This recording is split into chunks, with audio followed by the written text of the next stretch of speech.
This just in, the Jordanian government is now denying there were evacuations of air or seaports there, and this comes after the U.S. Embassy said they were evacuated due to a credible threat. The U.S. has now bombed Iran for an eighth straight night, now targeting facilities for air and coastal defenses and weapon storage sites, according to U.S. Central Command. And 2 American soldiers were killed following Iranian strikes in Jordan Friday, and 1 is still missing. Joining me now is Major John Spencer, Chair of War Studies for the Madison Policy Forum. He's also the author of the upcoming book, 20 Times I Almost Died. Major Spencer, thank you so much for joining us this morning on a hard weekend for our service members. Let's start there, though. We still don't have a lot of information about these attacks in Jordan that killed those 2 service members. But what's your perspective here? What do you think this means for next steps in this war? I think that it means that, one, we're going to mourn our losses, but understand that the greatest thing we can do, in my opinion, to our service members is to accomplish the mission and finish the job. We have an integrated air defense system on all of our bases, but Iran's continuing to attack all of the countries, I think 7 countries in 7 days, where U.S. forces or not, because they're attacking desalination plants in Kuwait and other locations, striking back at the U.S. attacks now on the 8 consecutive nights. What do you believe this says about the vulnerability of our troops or our military installations in the region right now?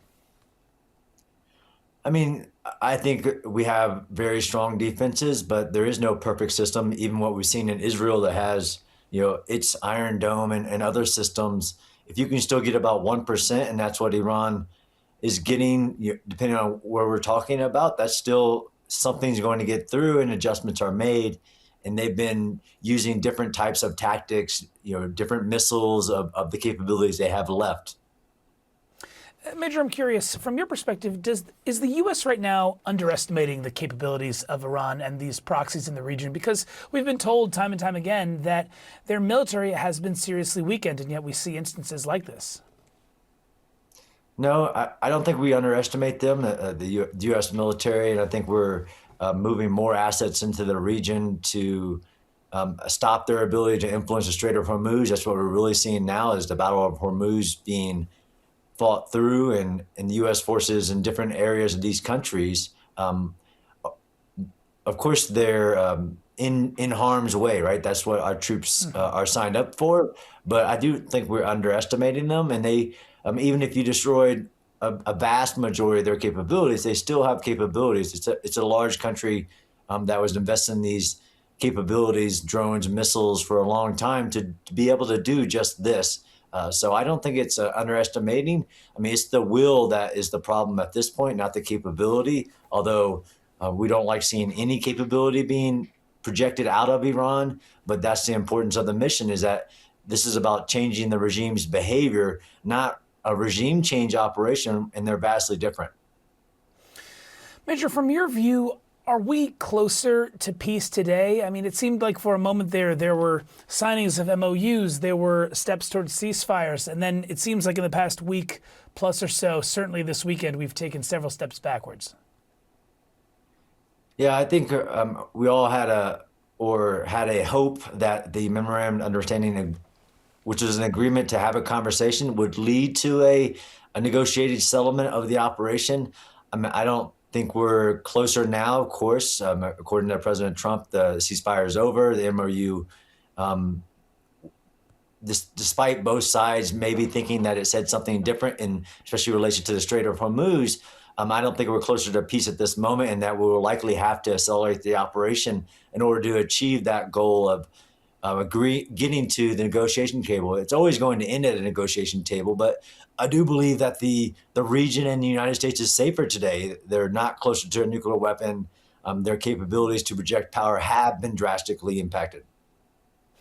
Major, the Pentagon has mostly stopped doing media briefings now and updates regularly on the war, so reporters have not really been able to ask questions of the administration about the latest objectives or where things stand. I'm just curious, what do you make of that? Do you think that's an important thing that should be happening more frequently?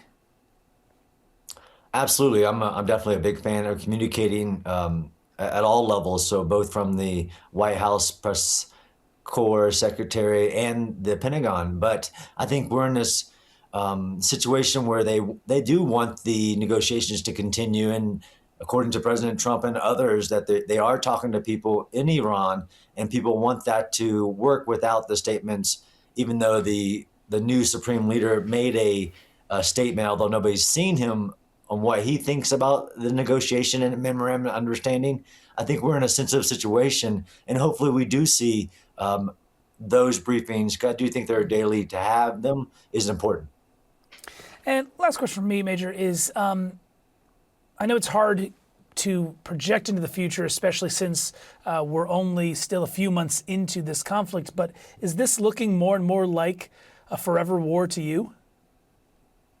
No, not at all. And I use that term very I don't use that often, because I understand this isn't a forever war, a nation building war. We're going to overthrow the regime and institute a democracy. This is a limited war for limited objectives that I think are worth fighting for, in my opinion: non-nuclear proliferation and the freedom of navigation, which would impact the U.S. economy from the gas prices to fertilizer across the globe if Iran was allowed to do what they are trying to say that they want to do, which is control the Strait of Hormuz. I think it's worth fighting for, and that achieving this limited goal, but not a forever war. And although we are, whether you count the entire time, 5 months into it, that there has been progress made. And I do believe that there are people willing to come to terms, but it has to be on these very non-negotiable aspects of no nuclear weapons and freedom of navigation. Major John Spencer, thank you very much for your insight and perspective this morning. Really do appreciate it. Thanks, Danny.